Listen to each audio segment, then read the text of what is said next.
divestments, that we take into account their special needs. And I really want to urge that on the government. In my presentation later on, I was going to, but I will say so now, because I had concerns about the proceeds of $5.5 billion. And I see, yes, gross proceeds. And I see where you are now saying that you intend to use that to assist in the paying down of the debt. And when we first envisaged the divestment of Wigton, as with others, this was one of the objectives, to get our debt as low as possible. But may I suggest, as you contemplate how to use these proceeds, that there is a role within the government and in the private sector for some resources to be allocated for continuing research and development, especially in the energy sector.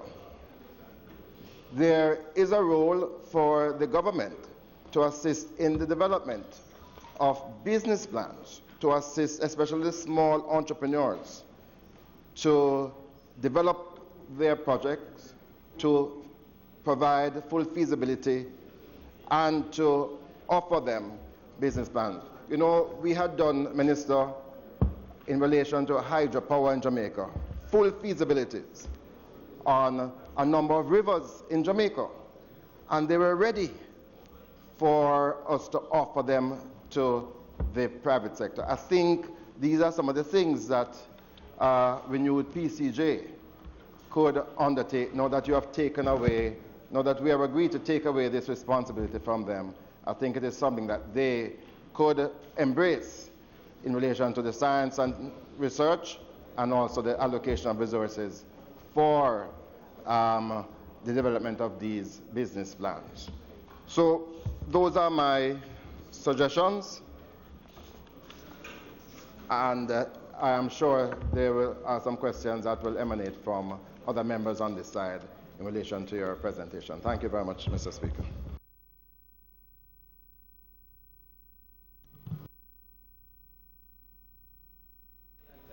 Member, I want to thank you for your contribution, and in particular in highlighting public education. We are on board with that. I want to note that the network of brokers who are involved in the transaction, they have been providing education. Additionally, the stock market has been doing so as well. And I know even at my own ministry, they have come in and had a session with the staff members who are interested in the deal. I totally agree with you that persons ought to be educated on investing in the stock market, because it's not without risk. And they should understand what they're getting into and appreciate that it is, when they get into it, it should be for a long-term nature, not just for a short-term flip of a stock. So we take that on board fully. And thank you again for your comments.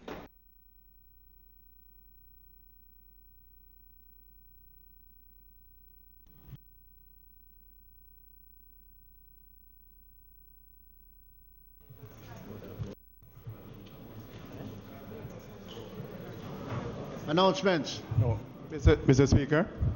Speaker, may I be allowed to ask a question to the Honourable Minister?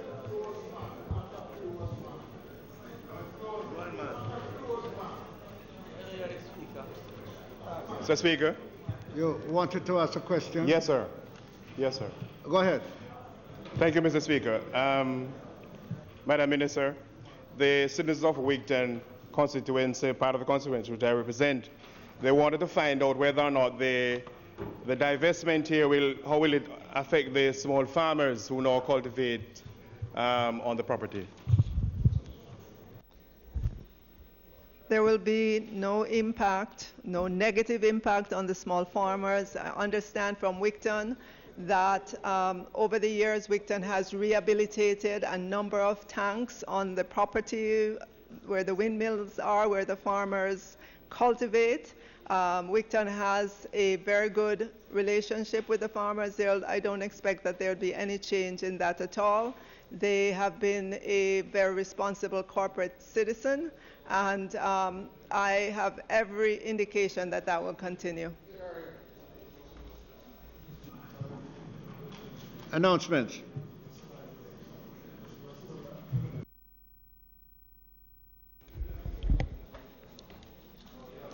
Laid on the table of the House today are the following.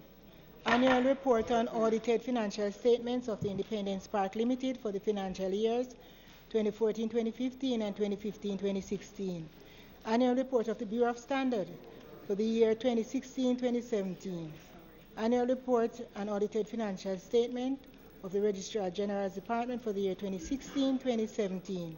The law reform zones of special operations, special security and community development measures, the Denham Town Community Zone extension of period of operation number 2 order 2019. The law reform zones of special operations, special security and community development measures, the Denham Town Community Zone extension of period of operation number 2 order resolution 2019. And the law reform zones of special operations, special security and community development measures, the Mount Salem Community and Environs in the parish of St. James Zone, extension of period of operation number 2 order 2019, and the law reform zones of special operations, special security and community development measures, the Mount Salem Community and Environs in the parish of St. James Zone, extension of period of operation number 2 order resolution 2019, and the Ethics Committee of the House of Representatives on its deliberations on the motion for exemption brought on behalf of the Member of Parliament for St. Mary Southeastern. Bills brought from the Senate. Petitions. Papers. Reports from committees. Notices of motion given orally. Mr. Speaker, Go ahead, man. I beg to lay on the table of the House a copy of the report of the Ethics Committee and its deliberation on the exemption motion brought on behalf of Member of Parliament from St. Mary Southern.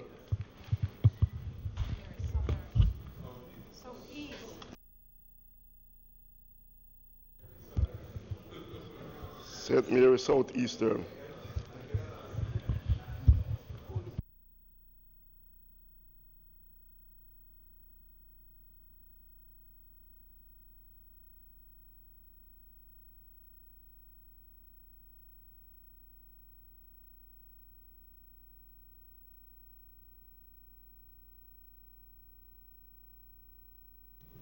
Notices of motion given orally. I beg to give notice that at the next meeting of the House, I will move, be it resolved that the report of the Ethics Committee and its deliberation on the exemption motion brought on behalf of the Member of Parliament for St. Mary Southeastern, which was laid on the table of the House on the 16th day of April 2019, be adopted.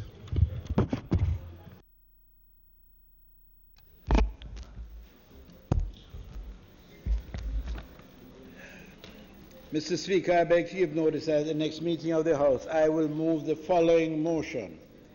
Whereas subsection 1G1 of section 41 of the Constitution of Jamaica requires a member of this Honorable House of Representatives to vacate his seat if any firm in which he is a partner or any company of which he is a director or manager becomes a party to any contract with the government of Jamaica for or on account of the public service, or if he becomes a partner in a firm or a director or manager of a company which is a partner to any such contract. And whereas the Member of Parliament for St. Andrews South East is a director of BPO Kedins Limited, which is engaged in the business processing outsourcing industry, and this company may from time to time enter into contracts with the government of Jamaica and its agencies, and whereas the member has disclosed his interest in the company, be it resolved that this motion be referred to the Ethics Committee of the House of Representatives for consideration and report. Mr. Speaker, I further beg to give notice that at a later stage today I will move for the suspension of the standing orders to enable me to take this motion.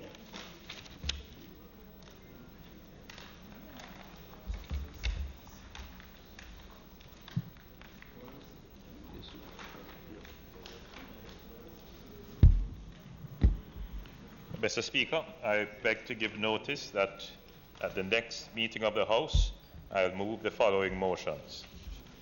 The law reform zones of special operations, special security and community development measures, the Mount Salem community and environs in the parish of St. James zone, extension of period of operation number 2, order resolution 2019, and the law reform zones of special operations, special security and community development measures, the Denham Town zone, extension of period of operations number 2, order resolution 2019. So I'm going to do first, Mr. Speaker, the Mount Salem resolution. Whereas Section 4 of the law reform zones of special operations, special security and community development measures, Act 2017, hereinafter referred to as the Act, provides that the Prime Minister in Council may, by order, declare any geographically defined area within a single continuous boundary in Jamaica as a zone of special operations for a period not exceeding 60 days if there are reasonable grounds to believe that due to rampant criminality, gang warfare, escalating violence and murder, and the threat to the rule of law and public order, it is necessary so to do. And whereas in accordance with that section, the Prime Minister in Council made the law reform zones of special operations, special security and community development measures, the Mount Salem community and environs in the parish of St. James zone, order 2017. And whereas that order provides that the said zone shall operate for a period of 60 days.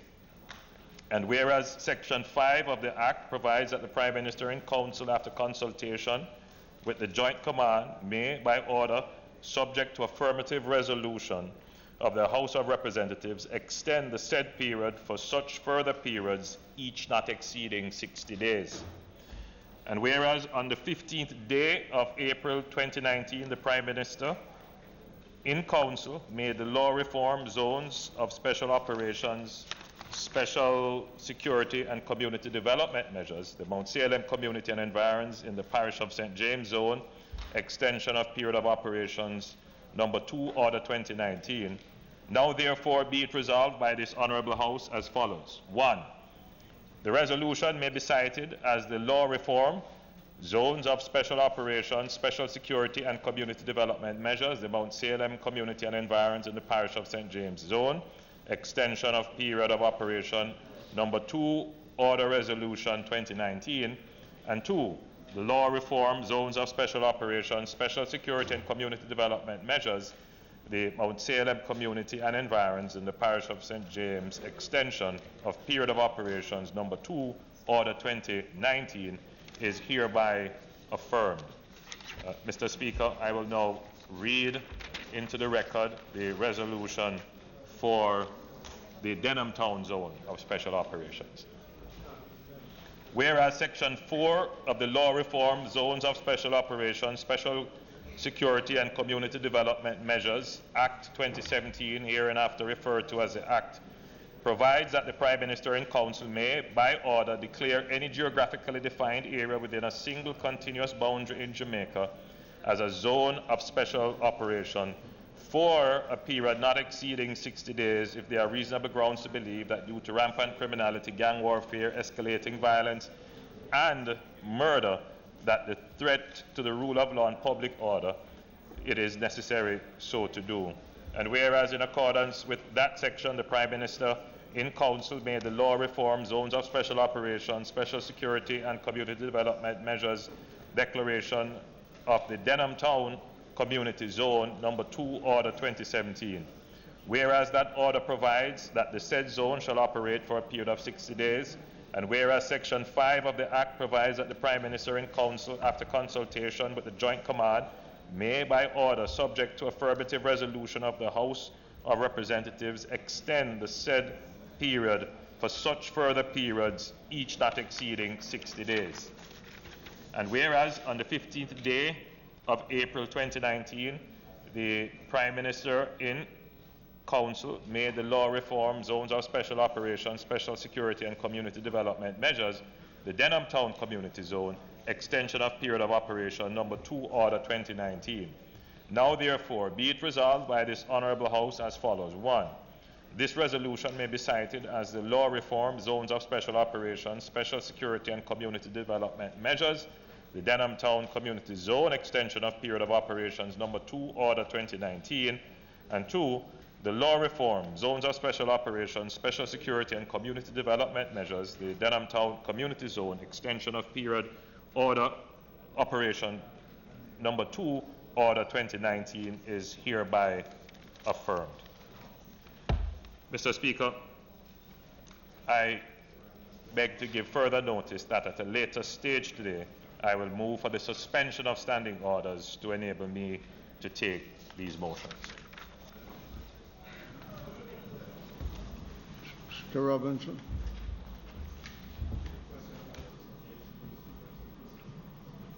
Oh, sir.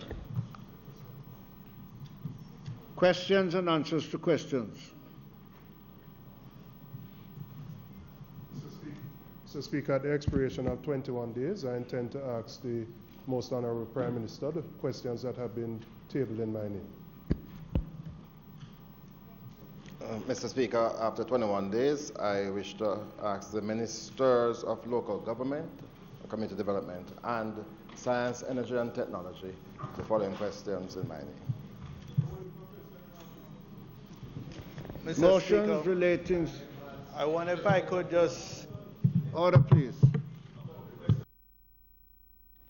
inquiring about question 1 standing in my name, which was originally due last November and is once again overdue. And I know today is busy, so I'm not pressuring you to answer today, Prime Minister, but perhaps you could just give an indication of when we'll receive the answers. Mr. Speaker, if you will allow me, Mr. Speaker, the member has been very patient. Indeed, the questions have been on the order paper, but the Parliament should know that I have been in communication with the member. We presented answers, we tabled the answers. He has follow-up questions for which I have the answers. At a convenient sitting, maybe at the next sitting, I would have those answers presented. Thank you. Motions relating to Mr. Speaker, I ask for the recommittal of the item announcements so that I can table the 2 ministry papers related to the motions just presented by the Prime Minister. Those in favour? Those against? As I will.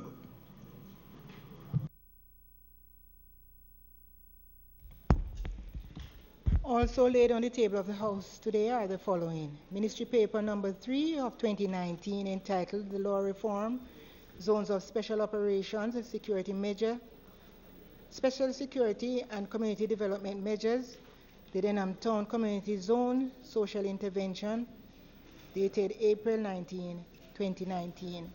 And Ministry paper number 4 of 2019 entitled The Law Reform, Zones of Special Operations, Special Security and Community Development Measures, the Mount Salem Community Zone, Social Intervention, September 1, 2017 to April 5, 2019, dated April 16, 2019. Motions for leave to introduce bills. Presentation of bills without leave of the House first obtained.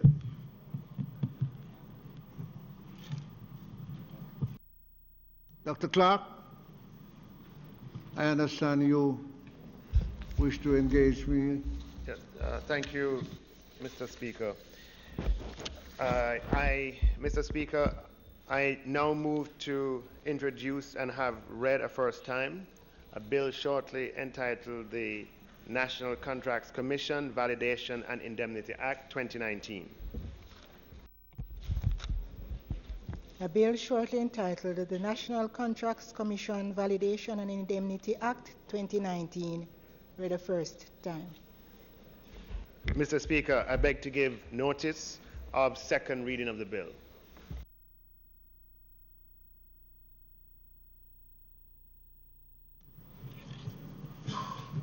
Public business. Mr. Samuda. Mr. Speaker, I now move for the suspension of standing orders to enable me to take the motion, notice of which I gave earlier. Those in favor? Those against? As have it. Proceed. Mr. Speaker, I now move that the motion, notice of which was given earlier, be approved. Those in favor? Those against? As have it. Mr. Speaker, as I indicated earlier, the Prime Minister will not be continuing the debate at this stage on the zones of special operations. And out of concern for the size of the crowd that is here to congratulate the gathering that is here to congratulate that dynamic young member that has entered this arena today. We are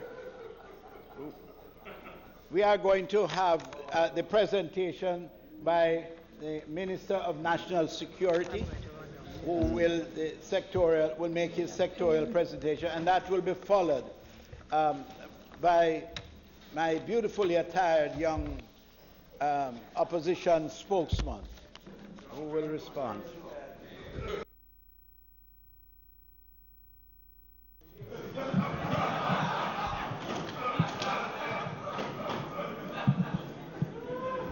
Mr. Samuda, order. I must take note that we had asked a number of people to take leave for temporary leave so we could give space to others who came from afar for the first part of the sitting. I noticed a number of empty chairs are in the gallery because we had asked them to leave. Please advise that where there's empty chair, they may occupy.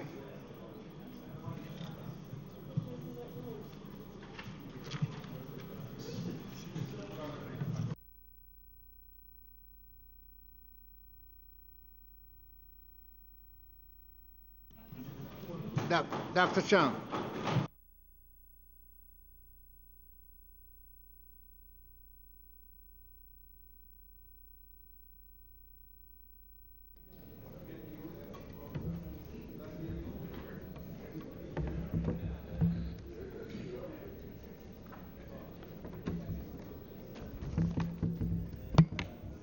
Mr. Speaker, it's my privilege to open the sectoral debate for the financial year 2019-20 on behalf of the government of Jamaica. This is indicative of the government's commitment to national security and the priority that this administration gives to ensuring a safe and secure environment for all Jamaicans. This platform, of course, gives us an opportunity to highlight the strategic objectives of the government, the policies and the programs that will be pursued, as well as to look at the outputs and outcomes we expect. Under this government, Jamaicans will live good. Mr. Speaker, the country will appreciate that creating an enabling environment to facilitate peace and prosperity is the key to reaping sustainable economic development and give us the greatest returns on our public sector investment. But before I begin to outline our strategic investments in this security, I wish to indicate that this is my 4th term in the great constituency of Northwest St. James. I was therefore thank my constituents for supporting me in the last 4 elections and the entire team that serves as an inspiration for the work that we do. That team includes my 4 councillors, Senator Charles Sinclair, Deputy Mayor Leroy Williams, Mr. Joshua Cummings, and Mr. David Brown, who with a strong management team lead the political operation in the constituency. They, along with the many party workers, agents, advisors, supporters, non-governmental organizations, and the many citizens associations that we have had the pleasure of working with in this constituency, ensure there is continued development and opportunities for the people of Northwest St. James. I want to express my sincere thanks to the various government departments and agents of the government in my constituency whose program continue to impact the lives of our people. So, the Most Honorable Prime Minister, we wish to thank you for the confidence you have shown in entrusting to me this very sensitive ministry and allowing me to be part of your distinguished cabinet. To my colleagues in the House, on both sides of the aisle with whom we have had the privilege of working these past years, I thank you. Despite our differences, we have indeed had a good innings. The proof of this is that Jamaica is a vibrant democracy after 56 years, not out. We're all there with one major objective, that of representing the people of Jamaica. I want to further thank my Permanent Secretary, Mrs. Dan McIntosh, heads of agencies, departments, senior management team, officers of the security forces, and the staff of the Ministry for leading the change required to ensure that Jamaica will be a safe and secure place. I'd like to reassure Jamaicans the change is here. The ministry itself is being transformed to provide for greater policy support and legislative support. To thank in particular my Minister of State, Sir Roddy Spencer, Member of Parliament, for the critical role he plays in ensuring that the strategic objectives and priorities of the Department of Correctional Services and the Jamaica Command Cadet Force, private sector, security operation are realized. Certainly in this discussion he will discuss the responsibility of the DCS to ensure safety of the inmates, the programs that provide opportunities for rehabilitation and the successful reintegration to society, thereby reducing the rate of reoffending. Finally, thanks to my family, who has always stood by me and given me the emotional support to continue the field of politics and public life for some 40+ years. 27 of these I have spent in this honorable house. With my constituency being in the far west, I spend much of the time on the roadway. So to my wife Paulette, my children Melissa and Martin, thank you for giving the time.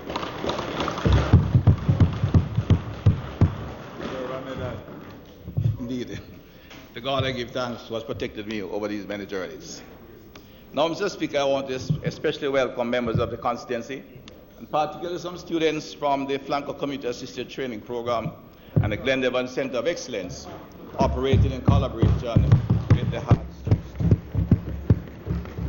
These are institutions that work tirelessly to help our youth to realize their dreams. I will speak more to them at a later stage. Mr. Speaker, according to research entitled Peace and Economic Growth for Developing Countries, as far back as 2004, researchers established that peaceful environment impacts economic growth potential positively. Of the 70 developing states measured in this study, the results showed convincingly that peace and security had a more proximate impact on sustainable growth than other strictly economic determinants. Peace, rather than an effect of economic growth, is a strong determinant for such growth that has been firmly incorporated into the growth agenda of this administration. Mr. Speaker, it's against this background that we will make unprecedented investments in the security forces and the overall security architecture in this financial year. Public safety, good order, and peace create the environment in which we can truly have progressive socio-economic development and build a solid foundation for prosperity. Indeed, Mr. Speaker, any nation identified by these characteristics will have good public service, strong economic growth, and citizens who can actualize and optimize their individual creative capacities. We have had a challenging year. We have had to take some strong decisions, but there is clear indication that from the results we have seen, decisive action has a part to play to get us where we need to be in the current situation. After the imposition of the limited states of emergency in 2010 and 2018, murders declined significantly, as seen in the graph that will be seen. Look, I think maybe this, as I've illustrated, where in 2010 there was a decline of some 14%, and in 2018, 22% following the state of emergency. Annual murder rates in Jamaica, however, has been extremely high, as can be observed from the graphically displayed on the screen. It is appropriate for me to recount, therefore, Mr. Speaker, where we are now.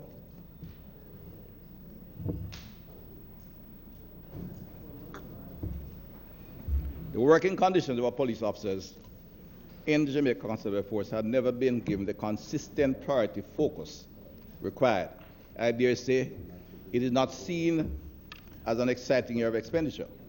This administration is making necessary investment to change that rhetoric. The hard-working officers who serve and protect, risking their lives on a daily basis, are deserving of a more appropriate working environment. There is no doubt that working conditions will affect the morale of the security officers. It is most unfortunate that security only gains attention when it fails. There was not enough investment in our security infrastructure and little consideration given to equipping the security forces with the adequate tools to meet the emerging criminal activities of this era. There is a clear relationship between the underinvestment in security and the high murder rate. Furthermore, when investments are made in security, a lag time of 3 to 4 years can be expected before you have full impact.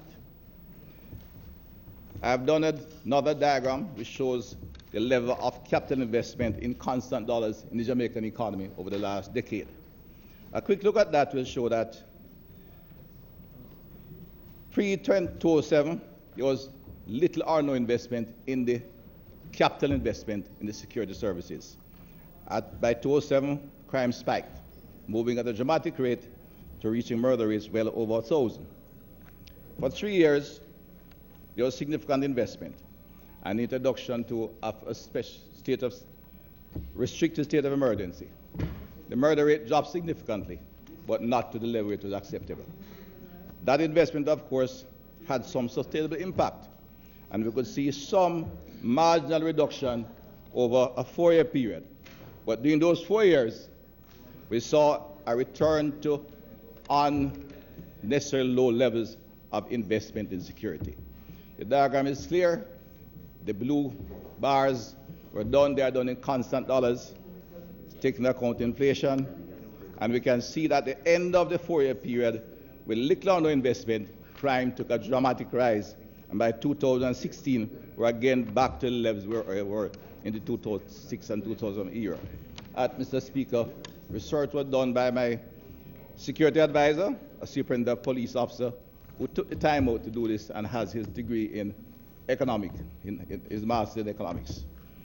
You can see therefore, Mr. Speaker, that the investment in security is crucial to getting any sustainable reduction in crime. Again, with the dramatic increase, we have started to investment into the security system, but the long-term effect will take some time to have impact. The state of emergency, of course, leads to a dramatic early acute reduction. That, of course, is saving Jamaican lives. The SOE does not create sustainable reduction in crime. It's a life-saving activity which this government believes is necessary at this point in time. Despite these challenges, the team and the security apparatus continue to display a high level of commitment in meeting the ongoing challenges presented by criminal organizations, gangs, dons, and other emerging threats to our national security. The more recent addition of the major organized crime and anti-corruption agency, a legacy of Kingfish, I'll accept, increased focus on the anti-gang strategy of the JCF Counter-Terrorism Unit, CTOG, and the continued support of the Jamaica Defense Force have established a strong base and framework on which we can build a security framework to ensure public safety and a peaceful environment. I will now outline, Mr. Speaker, the Strategic Development Program of Investment. This program is designed to reverse and amend years of underinvestment in our security system and to ensure that our security forces, and in particular the Jamaica Constabulary Force, are prepared and equipped to deal with the public order, public safety, gangs, criminal organizations, and emerging criminal activities such as cyber crime. Public disorder, corruption, emerging criminal activities, rampant lawlessness create an environment in which criminality thrives. Gangs and criminal organizations are the source of our violent crime. These areas are a major cause for concern and must be dealt with. So, Speaker, in order to better combat the problem of crime and propel the Jamaica Constabulary Force to be the best police force in this region, our investment of well over $5 billion in capital in the JCF will be focused on the following critical areas. Number one, rebuilding and retrofitting of police stations to modern, citizen-friendly spaces. Number two, the upgrading of the police communication system. There can be no successful policing without effective communication. Introducing technology as a force multiplier.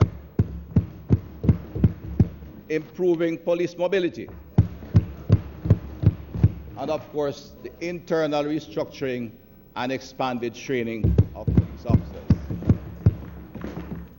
The ministry itself will drive the process of physical improvement through the police force, while the Commissioner and his team continue to increase the rate of training and drive the internal reorganization to ensure our police force is ready to deal with all aspects of criminal activities and disorder in the society. All our police stations, Mr. Speaker, will be brought up to a minimum standard over the next 2 years. Over the last 2 years, some 100 police stations were repaired. 60 is earmarked for significant repair this year, and there will be several rebuilding. So, Speaker, in order to achieve the overall objective, the government will not only utilize funds from the ministry's capital budget, but we are partnering with other entities that are committed to improving the lives of the communities. There's a MOU, a Memorandum of Understanding with the National Housing Trust, and there's also working with the Jamaica Social Investment Fund. The NHT will commit approximately $2 billion to improve police facilities in communities throughout the island. In the year 2018-19, NHT, which calls the Prime Minister's Office, rebuilt the Shady Grove Police Station in St. Catherine and commenced the refurbishment of a dormitory block at the Mobile Reserve. The following police station will be constructed in this financial year. Spanish Town and Savlamar, in conjunction with the ministry, will be rebuilt. My good friend said, built by labor. Port Antonio Police Station. We're going to close one. Acquiring property by the roundabout. It's too small a space, even if you keep a post there. It's the idea. Similar in Savlamar. We have a post, but we want a new divisional headquarters. The challenge in these parishes are just too much for where they are. Port Antonio Police Station is near completion. Buffy Police Station near completion. Port Mara Police Station is about to begin. We have Froome Police Station, Anchovy Police Station, the Lacovia Police Station, Stone Hill Police Station, Olympic Gardens Police Station, all will be rebuilt, Mr. Speaker, to provide adequate officers. We're dealing with hope otherwise. I've been there personally. Mr. Speaker, in fact, Mr. Speaker, if I pause, it was one of the stations that impressed me so much that I had to get this program going. I went to the Commissioner of Police, and really the condition that chose us. They took over Old Teacher's Cottage, and a sick sergeant didn't even have a refrigerator to put his diabetes in. His insulin in for any time. The Jamaica Social Investment Fund is also making its contribution, as I indicated earlier. Security is the foundation that we build sustainable economic development. They're in the process of spending about $1 billion Jamaican dollars and several stations, including Bogwalk Police Station, which has started, Denham Town Police Station to begin, the Mount Salem Police Station, Adelphi Police Station, Lionel Town Police Station, Fort Pass Police Station and the Franklin Town Police Station in East Kingston. Picture of the new station in Longville is being demonstrated, I think, but there are a number of others, and there are some stations I would not want to show them here because they're almost an embarrassment to all of us. Not only are we building and retrofitting particular police stations, but all stations will be redesigned to look like modern office spaces. Very good. Police stations will be equipped with appropriate reception areas.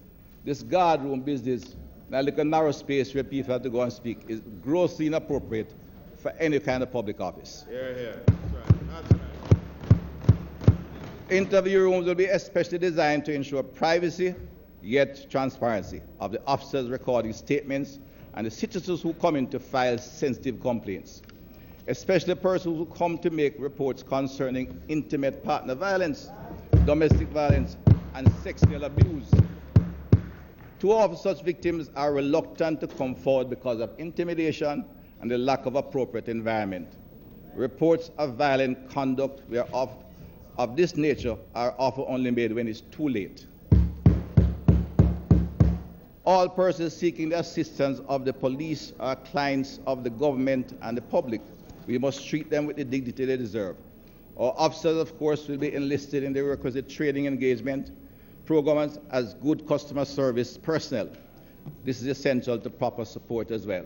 In fact, I think despite of the heavy operational activity in St. James, some 100 officers in that parish has been to customer service training. Excellent. Working with the TBDCO. All instances to the contrary are unacceptable and will correct them in this financial year. Mr. Speaker, there is empirical evidence to suggest that a correlation exists between the performance of a police station. I want to repeat this. There is empirical evidence to suggest that a correlation exists between the performance of a police station and murder outcome in the station areas. The picture above demonstrates this very clearly. The murder count in the locale decreases where the performance improves, and that depends heavily on the quality of your station. There are a couple of outliers, which is another station. The ones that are way above it are the outliers, but you can see the homicide rate, the high ones are to the left, and they come down the present performance as the station performance and outcome increases. Yeah. The correlation between the performance and the murder count in Jamaica in 2017. Secondly, Mr. Speaker, to that side. Mr. Speaker, efficient and modern telecommunication is the next significant investment that will be made in the JCF. At one point, this police force had the best telecommunication system in the country. It was used by all, the army, emergency, and etc. Sadly, it is allowed to deteriorate and become a totally degraded system to the point where divisions can hardly communicate among themselves. Indeed, only recently in a robbery in Montego Bay, the police car that was within walking distance of the crime scene had no communication, and the car that was miles away in traffic was trying to get to the crime scene because there was just inappropriate communication. We have therefore included in this budget well over $600 million to begin the retooling of the telecommunication system of the entire police force. We'll cover the island, and we will ensure that the police officers have quality communication, both mobile and fixed. Communication is not the only technological area. We are going to invest some $500 million in ensuring investment in the in modern technology will contribute significantly to the increased capacity of the police force. The Jamaica program will become fully active by September across the corporate area, Spanish Town, Ocho Rios, Negril, and Montego Bay, with approximately 1,000 camera feeds to be monitored. It will have the requisite monitoring system to collect and store high-quality footage that can be used as evidence in our courts. We'll further ensure that private citizens and businesses with cameras facing public spaces, may I emphasize, public spaces, are able to provide camera feeds to Jamaica Eye, creating a comprehensive digital third eye to observe much of the island's public spaces. This, of course, Mr. Speaker, will enable faster, specialized responses and enhance the capacity of our selected surveillance of selected areas, thus increasing the safety of all Jamaicans. Very good.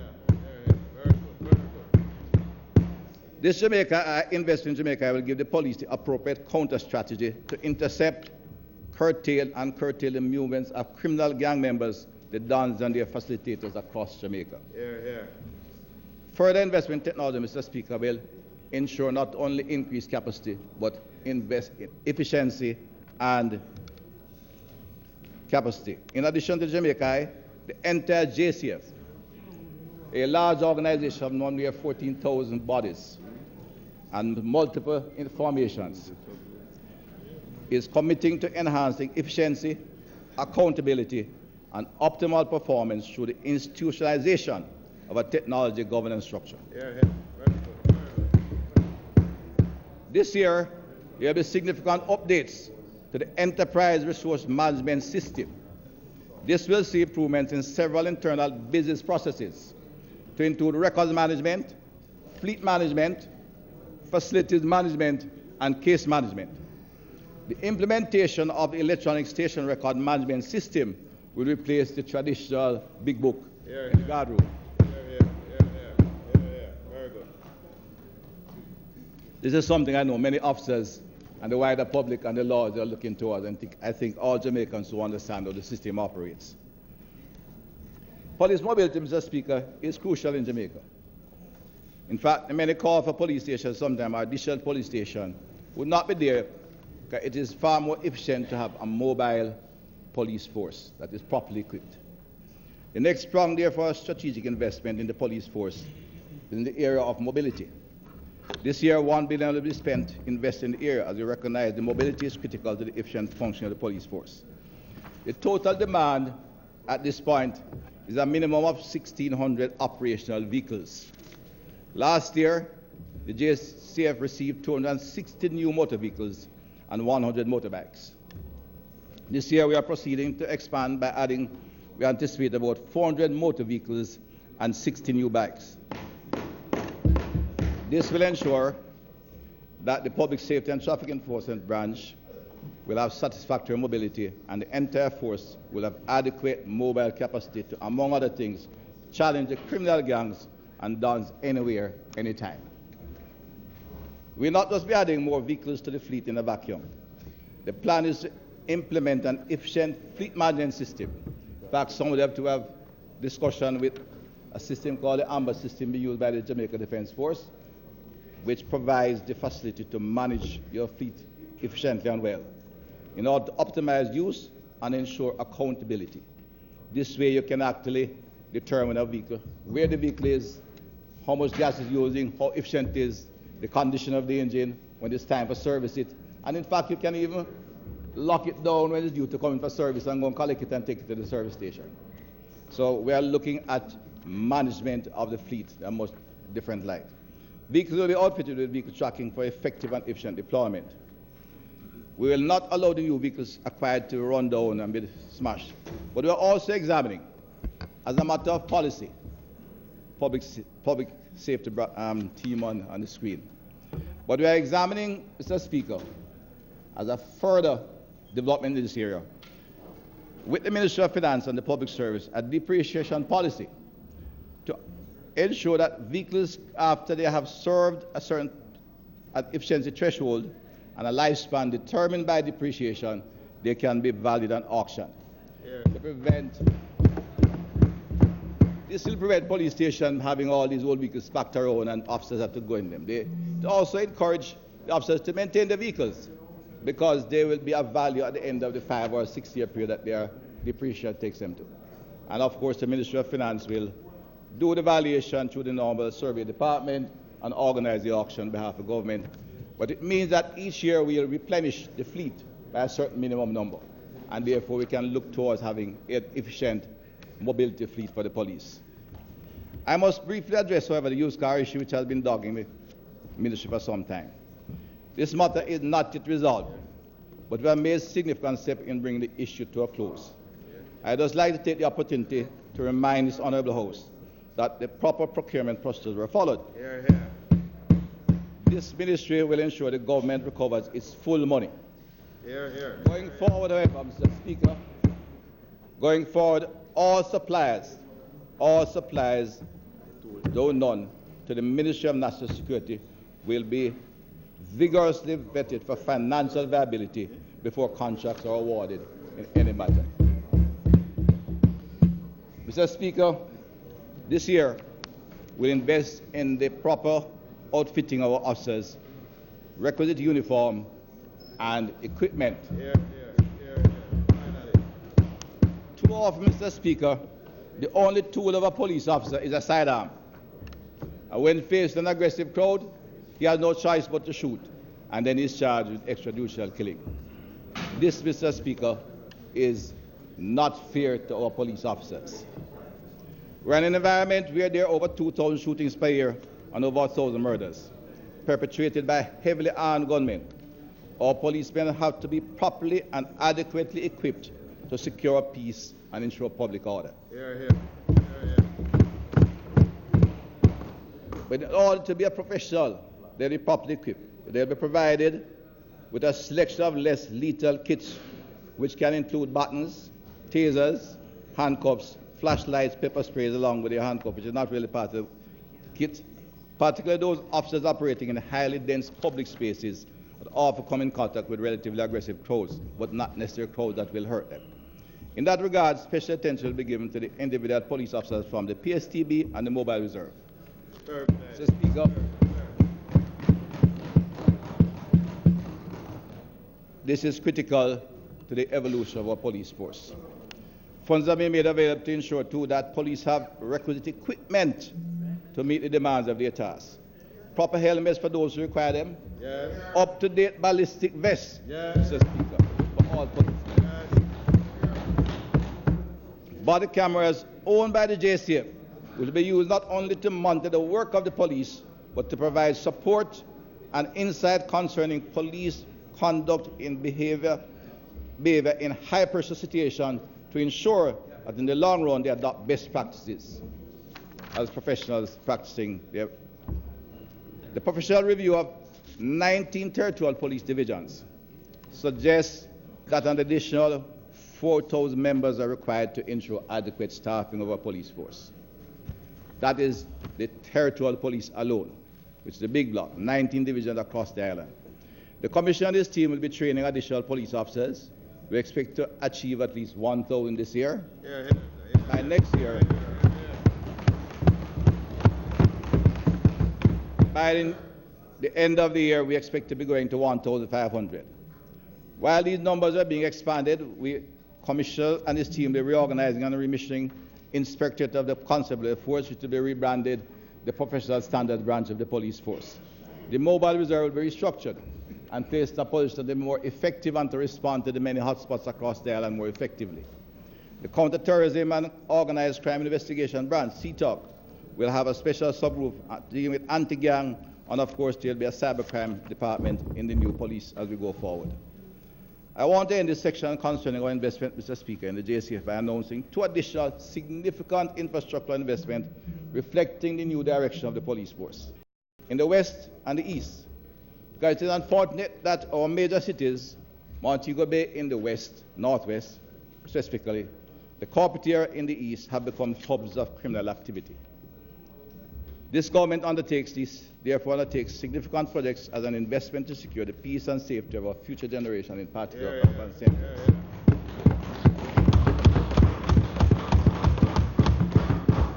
We will rid the streets of the gangs, the dons, their facilitators, often not recognized, the quiet man in the white shirt who handle the money, provide all kind of advice, and rinse the returns.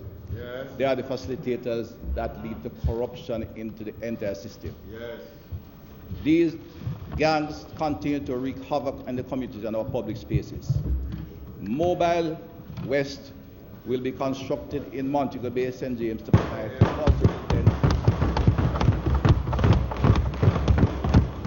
for 400 police professionals with state-of-the-art equipment, appropriate furnishing, in space to enhance the capacity in this region. Mr. Speaker, we'll be creating in the heart of downtown Kingston, in the 40 acres of land known as No Man's Land, the first purpose-built police headquarters in Jamaica.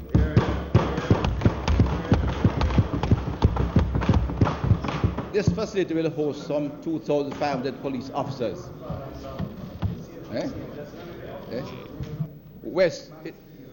Yeah, that empty space between Riemann. Right near Econ. Yeah, in that area. Yeah. All right. It will be home to all the non-geographic formation of the specialized units, such as narcotics, NIB, CTOG, among others, cybersecurity as well. This multifaceted headquarters will have customer-friendly reception areas as well. Green space around is a big area to ensure strong, acceptable community interface. Here, here.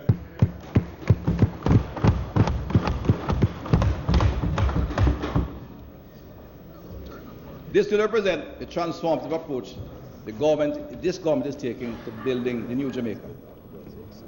The locating of this facility in the heart of the western part of downtown, will complement the government's overall plan to revive and reposition Kingston City as a leading business district that is safe and orderly. Mr. Speaker, no man's land, it is sometimes called, will be a beacon of hope in our city and will elevate the space to represent hope, peace, and prosperity.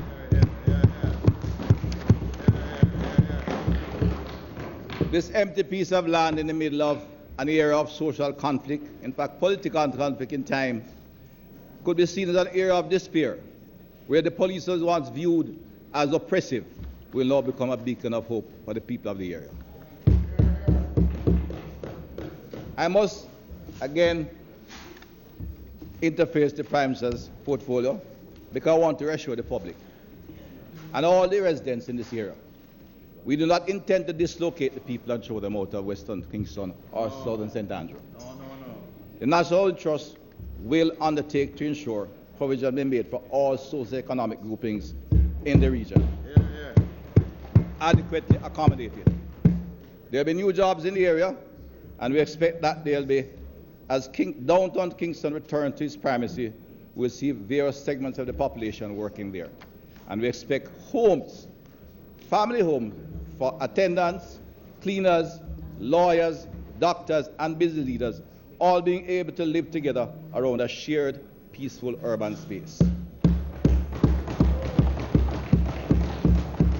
This will be a signature activity and a seminal mark of our commitment to bringing the vision of a new Jamaica to pass.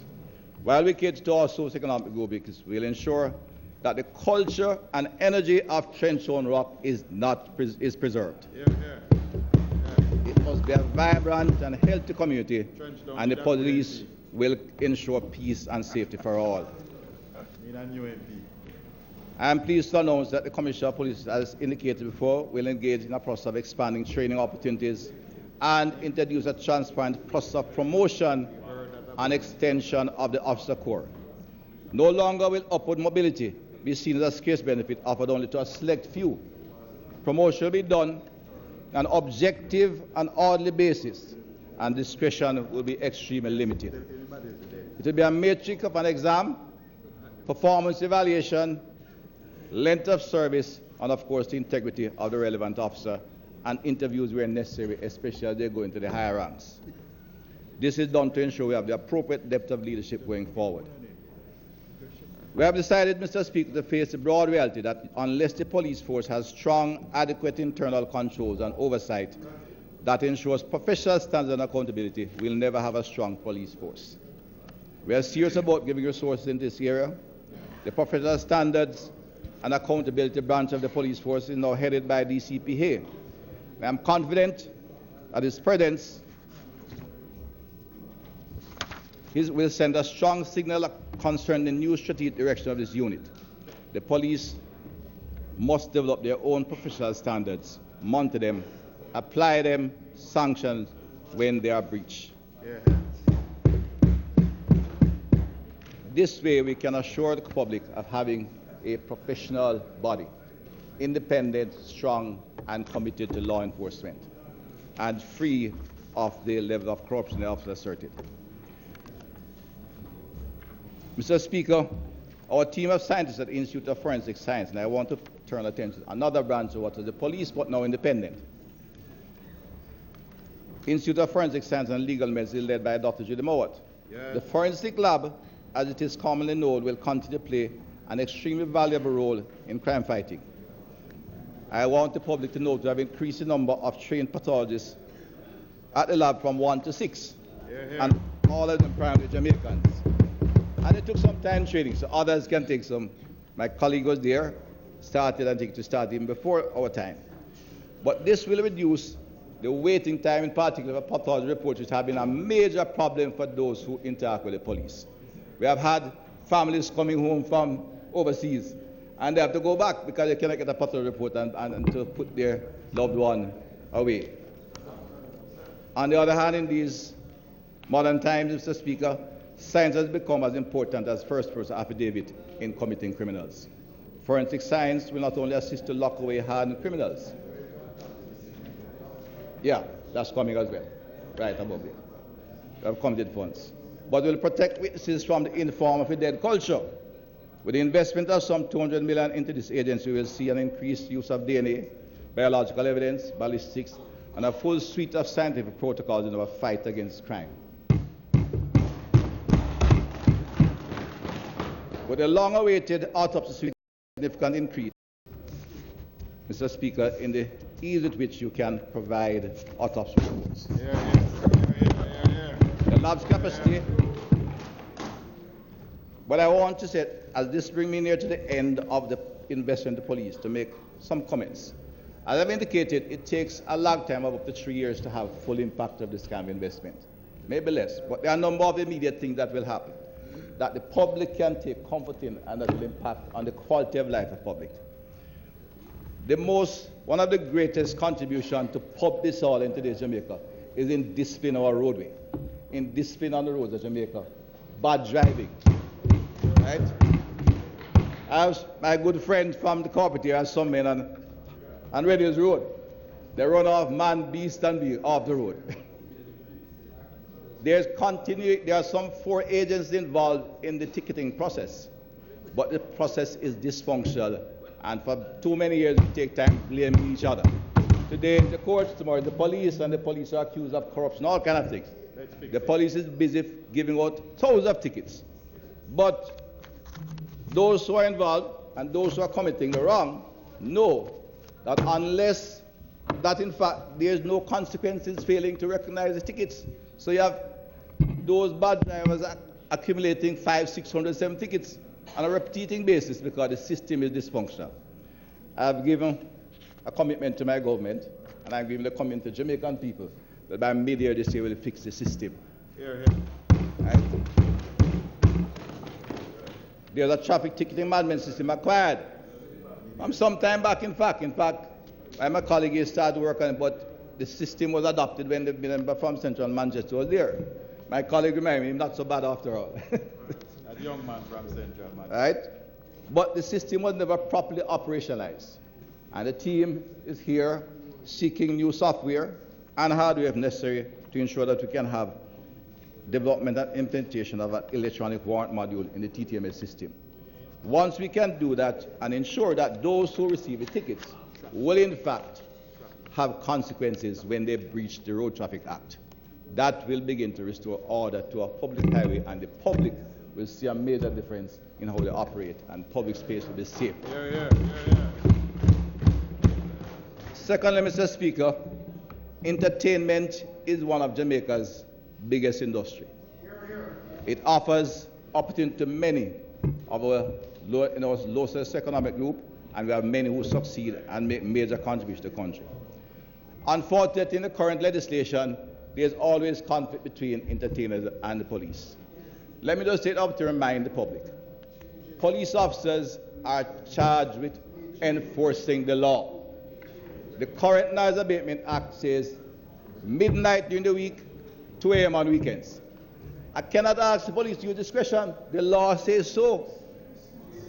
I've therefore requested of the Minister of Entertainment to consult with the Minister of Local Government, and we come with an appropriate amendment to the law and establish a protocol for the conduct of entertainment activities. Right? Mr. Speaker, In today's world, you can lay standards. If you have a house party, you know a certain time the decibel level, you can measure decibel levels. If you're going to a play field and you're 200 yards from homes, you can have another level at 2 o'clock. And if you go far away out to Dyke Road or Richmond or Catching Hall, you can go all night and raise the decibel level. But we must lay it out in the schedule governing the law so that they can do it legally. What currently happens is that if a police officer uses discretion, here's because that man pay him off. So, like the commissioner, have instructed his officers, apply the law. I am not interfering. The law says 12 midnight and 2 a.m. If you give police discretion in this, then you have to give this, that, and that, and that, until you get to the point where policemen are being accused of doing all kinds of things outside the law. The law is there. We are legislators. It's our responsibility to redraft the law to accommodate Jamaica's current situation, and entertainment is critical. Finally, Mr. Speaker, farmers are suffering, and we have treated Frida last year almost like a Cinderella. I gather we sent 2 officers, and I'm not commissioning that, up to the Ministry of Agriculture. I'm not sure what they're going to do. I think they may eat more jerk pork and steamed fish and anything else, because what can they do? 2 officers, the whole place. I intend to invite the Minister of Industry, Agriculture and Fisheries to examine how we can deal with this major issue. One, look at the consequences as well. Many of the laws are primitive and the fines have no challenge. So we have to look at the consequences, consequential amendments required, and the police commissioner will undertake to develop a formation deal effectively against those who commit crimes against our farmers. And I want to remind the House, it's not just a matter of Prida last year. Thievery against our farmers in the southern plains have now become part of the transnational criminal activity. There's a meat for guns trade going to Haiti. This is a serious issue. Several farms in town have been murdered, and production has declined. If we can get this under control, increase productivity and production, and generate economic growth and increase wealth in rural Jamaica. Mr. Speaker, time goes. The Jamaica Defence Force is an important part of our security apparatus. But that will, of course, fall on the Prime Minister, and it is often discussed confidentially. But I think I need to remind the country of a few things with JDF. It's not an agency that is just supplementary to the police. It has a mission of its own, trained and organized to succeed as its mission, giving support when necessary, but a broad mission that is required and it's fulfilling, and contributes to a wide area of critical to the country's security and development. I'll itemize them again for the benefit of the public, because of time we see them purely as supplementary to police. The JDF is responsible for the defense against all external aggression. And that doesn't mean we are being invaded. We have a wide economic space that needs to be protected, whether it is from illegal fishing or otherwise, but we have a broad economic zone that can make a significant contribution to our national development if properly managed. Internal security operations where they assist the police, support to other government agencies and departments, disaster relief, which many are aware of, and critical in our development, especially as we see more extreme weather conditions. 5, the monitoring and control of airspace and maritime areas of jurisdiction. A critical area of operation which supplements the police, more than supplement the police, because protecting our borders is critical to reducing criminal activity in Jamaica. Search and rescue, counter-terrorism, peace support, state ceremonial duties, and regional cooperation. I'll highlight 2 of them, however, Mr. Speaker. The Jamaica Defence Force has now taken on itself the management and the recruitment and development of the Jamaican National Service Corps, monitoring and control of our airspace and maritime domain, the second area.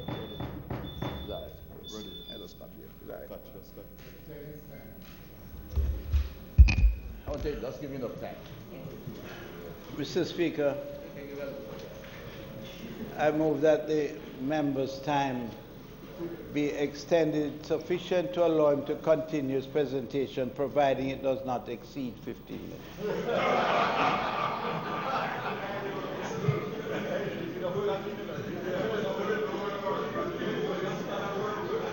Those in favor? Those against? Dr. Chang, you may proceed as directed by the Jamaica Defence Force has undertaken an extremely important youth engagement program in the form of the Jamaican National Service Corps. It has seen engagement of a large number of young people who have finished secondary school and were previously not engaged.